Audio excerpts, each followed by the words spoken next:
Olha, a mentira é uma depravação. E depravação significa, entre outras coisas, falta de rigidez moral, de decoro.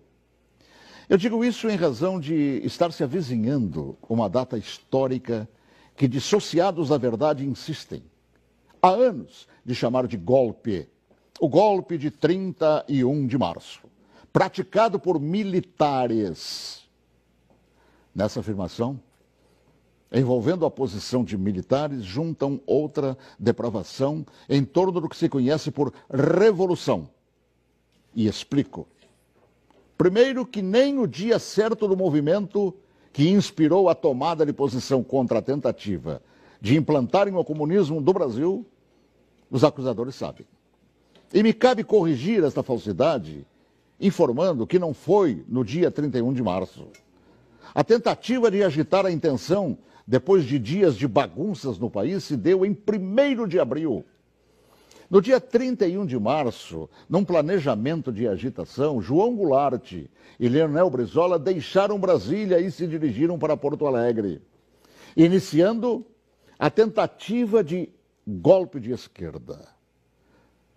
No dia seguinte, 1º de abril, agitação que deram o nome de Campanha da Legalidade, segundo o movimento de resistência que os incipientes de hoje não sabem, ou se sabem, mentem. E teve como líderes não os militares. Não os militares, que ao longo dos anos são atingidos por espetadas de baixaria. A liderança daquele movimento revolucionário pertenceu a civis que inspiraram o povo brasileiro a sair às ruas aos milhares em todas as capitais, em passeatas que ficaram conhecidas como Marcha da Família com Deus pela Liberdade. E os civis que promoveram e lideraram a revolução foram os governadores, civis, repito, do Paraná, Ney Braga, de Minas Gerais, Magalhães Pinto, da então Guanabara, Carlos Lacerda, do Rio Grande do Sul, Hildo Meneghetti, de São Paulo, Adhemar de Barros, de Santa Catarina, Celso Ramos, além dos jornalistas Roberto Marinho, do Globo, e Assis Chateaubriand, dos diários e emissoras associados, esta última empresa para a qual eu trabalhava.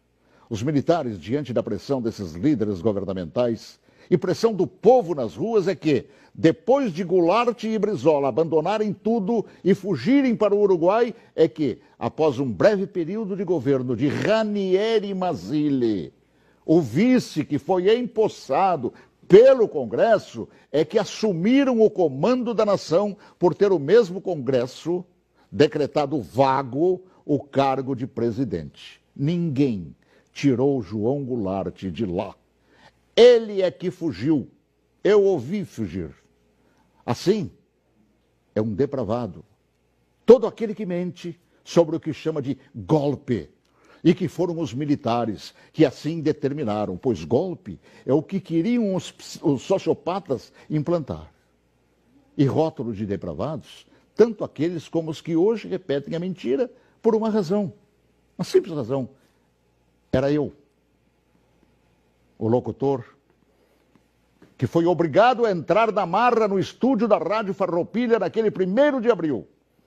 Conduzido por Goulart e por Brizola. Eu fui sequestrado e testemunha ocular da história, talvez, quem sabe, a última no Brasil, e ali ficado na cadeia de rádio chamada Cadeia da Legalidade. Eu fui nomeado oficialmente por Goulart e Brizola, lendo ofícios redigidos e patrulhados por um bando de agitadores.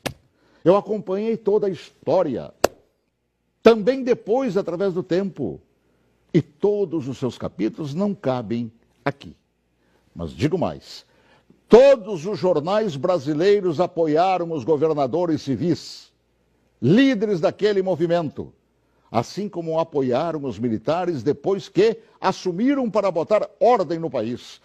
Todos os grandes jornais brasileiros, com exceção do chamado Última Hora.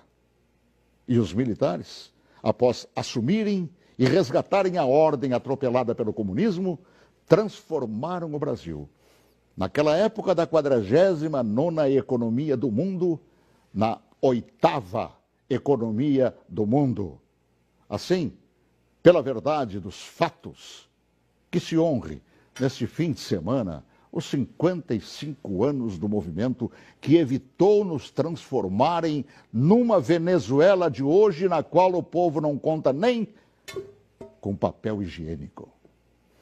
Boa tarde, se Deus quiser, até logo mais, às 18h40, com espaço de ponto de vista. Olha que eu conheço inúmeras histórias suas, Paulo Martins, mas essa eu confesso que eu desconhecia. E essa é verdade, porque eu fui testemunho ocular de tudo. A gente que estuda jornalismo tantos anos ouve falar de diários associados. Jamais imaginei, Paulo, que você estava lá testemunhando tudo isso. Estava lá, no batente, cobrindo, inclusive, isso que hoje mentem por todo o Brasil.